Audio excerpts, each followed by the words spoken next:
Hello, everybody. Hello. My name is Darren. I'm Graham. And we have been in the cinema to see a film called, I don't know what it's called, Pirates of the Caribbean, Salazar's Revenge, or the fuck it is, or Dead Men Tell No Tales, if you know, got the good title for some reason. If you live in all the right countries. Okay, so we may as well do a spoiler one for this, because everyone's going to have seen it, and those that don't give a shit anyway. Okay, so tell us what this film's about, if you fucking have any clue whatsoever. There's a girl and she's got a book and it points to a map. Like Belle from Beauty and the Beast. The book. She has a book and she is a girl. That's true. Yeah, a woman. A woman. And he's dead now. And Fuck off. And basically the book is a map, and the map points to another map. And Does it? Yeah. Oh. The map that she's got is a map to the map that no man can see. Why are you going into so much detail It's about true. that? Well, that's the point. Anyway, so they get there. one girl wants to find the... What does she want to find? What's her motive? Because the kid wants... The guy wants to find the trident of Poseidon. I know it's Poseidon, but, you know. Jack is being chased by Salazar. Salazar wants to kill Jack for reasons.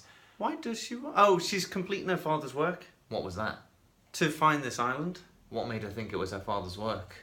Just because she's got an empty book with a ruby on it. No, well, you know, it was... She's jumped to some conclusions there, hasn't she? She jumped to the conclusion because she was left in front of an orphanage with this book. Right, yeah. And that's it. That's all she had. Oh, that's her sole motivation. By her dad. Yeah. What's taken this long to fucking figure that out for then? Figure what out? What, to find that she place? She knew it was a... Oh, right. She needed Jack Sparrow. Why? I can't remember. There was... And why couldn't she find him? She didn't need Jack Sparrow. Because she thought he was... The boy needed Jack Sparrow? Dead, I think. She needed... I don't know. It was very up and down and back to front and left to right and... Yeah, convoluted bullshit. Did you enjoy the film? Yes. Out of 5, what would you give it? 3.5. We don't give halves. So 3 then. Yeah, okay. I'd say 3 as well, to be fair. In that, it was total bollocks, and by the end I'd lost patience, but there was moments in there that reminded me why I liked the first one. Yeah. Yeah. Like, I liked the opening bit where they stole the bank. That was good. It reminded me of Fast 5, and anything that reminds me of Fast 5 is a good thing, which led to the thought that Jason Statham should be a pirate in the next movie, because can you imagine how good a Pirates of the Caribbean film would be with Jason Statham as the villain? Which led us to the conclusion, hang on, Pirates of the Caribbean is basically a cartoon. Fast and the Furious is basically a cartoon. People can fly across bridges and they survive. So we've just had Fast and Furious 8, which is getting more... They've just averted World War III after being chased by a submarine, the streetcar races. In number 9, they have to go to space, clearly.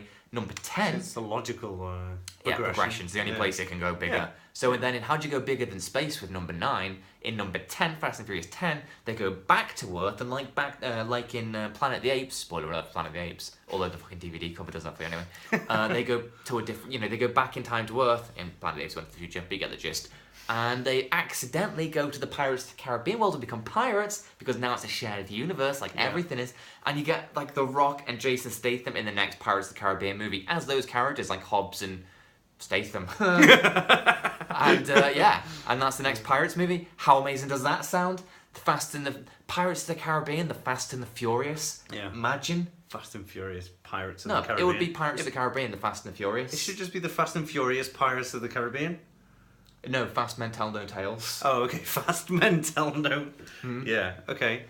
Yeah, it does sound amazing. Doesn't it? And you sound very excited by the Because prospect. it's gonna happen, and when it doesn't, I'm gonna be so crushed. I mean, that's the whole point of pirates and stuff anyway. It's all about family and, you know... That's not about pirates. Pirates has no point to it. But you pick your crew and, you know, you'll get along. Well, yeah, but they all fucking jib each other off every 3 seconds. Yeah, but so does Fast and Furious. No, they don't. They murder each other and then they become friends. They never fuck off. They only fuck off if one of them burns to death in real life. Well, that's what happened. That is what happened. Yeah, that is exactly what happened. That's the only way to get out of that franchise. Yeah. Paul Walker sails off into the sunset, and then Jack Sparrow's like, bring me that horizon. Yeah. And so they go and get his corpse and reanimate it. No, because he's not dead in real life, is he? He's not dead in the franchise. Oh, that's a shame. Yeah. Oh, yeah, that's a shame. Yeah. They have to go back in time to but go anyway, and I don't save even Paul care Walker. about... I don't want Vin Diesel going back in time. He dies on re-entry.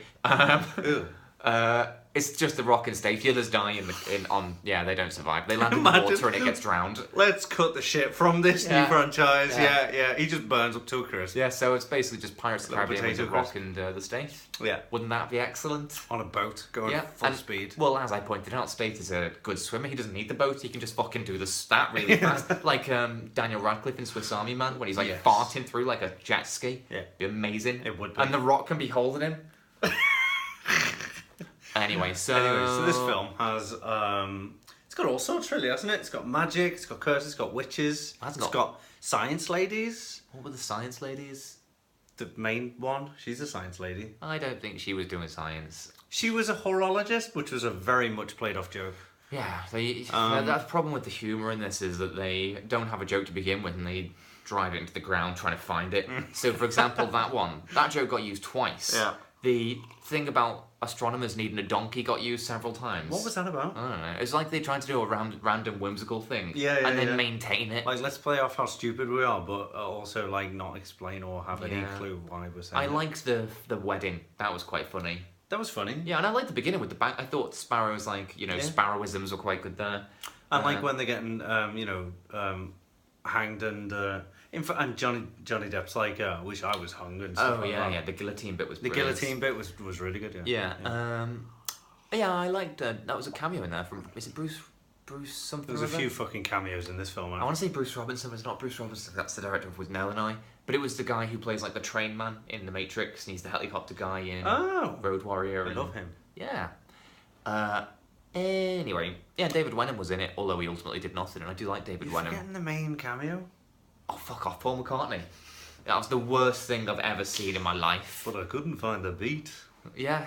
Yeah, all right. Okay, we know Yeah. who you are. It was like it may as well like that whole scene with Paul McCartney may as well have had giant text across the middle saying intermission because it had nothing to do with anything and went nowhere. Go for a shit now. Yeah, yeah, While we're doing it on screen. yeah. Like flashing up, go toilet, go to the lobby, go to the lobby.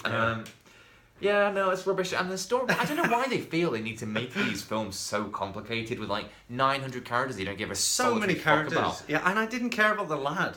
Or the Oh, girl, God, or no. anybody. I didn't You could care- tell I he didn't was care for Orlando anybody. Bloom's son. Yeah, Yeah. Are you my son? Yes, father, I am. Why don't either of us know how to act? Yeah. I don't know, father. Probably because you're my dad and Keira Knightley's my mother. Oh. She's Keira all Knightley right. can act. Yeah, she can. She doesn't in these films. No. No. As we're doing spoilers, she turns up at the end when Orlando Bloom has, decided he can go back Orlando on land now. Bloomers. Orlando Bloomers. I mean, she must be fucking gutted because she had a man that was Yeah. sending her, presumably sending her away. I don't know how. Well. Working abroad. Yeah. And she never has to see him because it's Orlando Bloom. So she's probably shagging around. She's probably got 9 other kids. And then suddenly he's like, the son's like, oh, we can come back on land now. And she's like, you fucking stupid little prick. This is it. Yeah, she probably went back running to him on that beach to push him back Stab in. him. Yeah. Naffed him, Roll him like off the hill. Joaquin Phoenix, the Russell Crowe in Gladiator. Yeah. Yeah, but and also if you've never seen any of the previous movies, you don't know who Keira Knightley is. Not a clue. So Orlando Bloom's character sets foot on land for the first time in 10 years. If only we were that lucky. And some random horny woman just appears over the hills, legging it for him. Like, I need a man. There's one. Well, as you say, the last time I saw her, she was king of the pirates. She was king of the pirates, and now she's back to being a maid. She's a housewife again. Well, she is now. Yeah. Well, Uh, as close as you can get to be without having a husband. I didn't like the Barbosa stuff. No, what the? What, yeah. Why? He found out that she was his daughter, as in the Massive like redeeming arc after years of yeah. Hollywood has a thing where they have to turn every villain into a hero at some point, which is just annoying. It's marketing. I mean, even Darth Vader becomes a good guy before he dies. And then they did an entire fucking trilogy saying why he was a good guy. Yeah, but that makes the title of the film actually proper. Return of the Jedi. Yeah, exactly. I know your theory on that. Okay. But what was I saying? Barbosa. So basically, he finds out that girl is his daughter. Contrivance of all the people in all the world. And then a minute later, he sacrifices himself in what's supposed to be a poignant moment of emotion. And it's like, firstly, none of these are characters, so I couldn't give a fuck. Secondly, you've just found out she's your daughter, so it hasn't been like 2 hours of you agonising over this. And thirdly, that's the most pointless fucking death of all time. Like, yeah. Just fucking Throw a wait for rocket, the is Yeah, I know. Yeah. Where's that compass? Just do a shit on him. Yeah. Oh yeah. Speaking of doing a shit on him, we're obviously talking Also, about. he's real now. Yeah, just cut his fingers or something. You had a sword. Yeah. Yeah. Stupid. It's like Javier Bardem's predicament is identical to Barbossa's in the first movie, in that he is a ghost pirate that has been somehow wronged by Jack Sparrow and can no longer set foot on land. With the exception of maybe rounding up a magical item that Sparrow is somehow involved in. In this one, it's the compass for some reason. In the first one, it was the piece of money. Magic money. Yes. So no, it was rubbish. There was no sword fight in it either, which I was disappointed by, because to just emphasise where we are on the pirate spectrum, I like the first one, it's brilliant. The second one is shit, but I have time for it. The third and the fourth are fucking unwatchable. But the second at least has that giant sword fight on the beach with the giant wheel, and that's really cool. Yeah, proper. There's nothing like that in this. That reminds me of like The Hobbit, where they're going down with like barrels and stuff like that. It's just this big kind of cascade and almost like a single shot. Some would argue, yeah. What do you think before we end this? I assume we're going to end this. You got any more points to make? What do you think about the? There's a teaser, by the way, at the end of the film. Post-credit teaser. So stick around, or just listen to what we're going to talk about. I mean, it heavily implies that in the next movie, there's going to be a next movie, that Davy Jones will somehow be back, even though A, he died, and B, even if he didn't die, all curses by the end of this movie were supposedly lifted. Con, yeah. No more magic in the high seas. I would say pro, or con rather, is that it implies there's going to be another one, and that they're reusing a character that they've already used because they have no imagination. They seem to think that we give a shit about these people, therefore we have to shoehorn them all in. So that's bad. But on the good side, Davy Jones was a pretty good character, and Bill Nighy is amazing. Yeah. And if you're going to do a sequel that rehashes a character, one that involves Bill Nighy isn't a bad thing, or certainly not the worst. Yeah. So that's what I think. I'm excited for it because he's one of my favourite characters. He's one of my favourite characters in the whole franchise, and he was good in the crap. The second one's really good. No, it's not though, is it? Yeah. No. Yeah. No. I was going to make another point as well, just to go back to the actual film. Oh yeah. The whole we just discussed this on the way back. There was literally no point to any of it. Well, no. Because Barbossa all along knew exactly what was going on. Did he? Because he knew exactly where the trident was and stuff. He had the map tattooed to his arm. He'd already done all the science behind it. He just left his book. He's been sailing the high seas for decades, it seems. Oh, sorry, you mean Barbossa when he was a ghost pirate? Yeah, exactly. Yeah, he could have went to the bottom of the floor, broke the thing. Yeah, gets rid of all curses, and he had the details as to where the Trident of Poseidon was, but he didn't feel like he should go there to get his own. And there was like a little rhyme where it's just explaining that you have to just. What's the rhyme? I can't remember, but it was just explaining. Oh, divide to lift the whatever. I didn't even clock onto that until they were just shouting. Oh, I did. They were just. It was the most stupidest. Oh yeah. No, it's not one of them. It's if you watch it back, you'll be like, oh right. You probably just weren't paying attention. No. As soon as they said divide, whatever, I thought, yeah, I know what that means. But I'd not heard that previously in the film. Oh right. Oh, okay, they just started shouting it over and over again, like the greats are good. I think they mentioned it once before, but that's not the point. Oh, there's so much bollocks in the movies. I can't be expected to listen to it all. No, it's understandable. No. Yeah. Especially when I've seen the third one and whatever it is, and they're like, oh, we need 7 pieces of 12 for the 53rd thing, and you're like, what? Why does that? What? Oh, Keira Knightley's king now. Okay. Did you like Young Jack? No. Oh, Young Jack. Sorry, I thought you meant Young Will. Ask me again. Do you like Young Jack? No. No, I didn't. No, I didn't. No. It's all just a bit crap, but with little flourishes of alrightness. Yeah. Which is why it's a 3-star film. Yeah. Anyway. It had its moments. Is that the moment? This is your final thoughts for the film. It had its moments. It is a massive, chunky turd with a couple of bits of sweet corn in. Delicious sweet corn. And anyone who likes sweet corn will know they'll pull sweet corn out of a turd. Oh. So there are some delicious bits in it, but it is mostly shit. You have to dig around for a little while. As opposed to Pirates 3 and 4, which are one massive turd with bits of other people's turd in. And you've heard that they're on a good diet, so you go for them bits, don't you? No.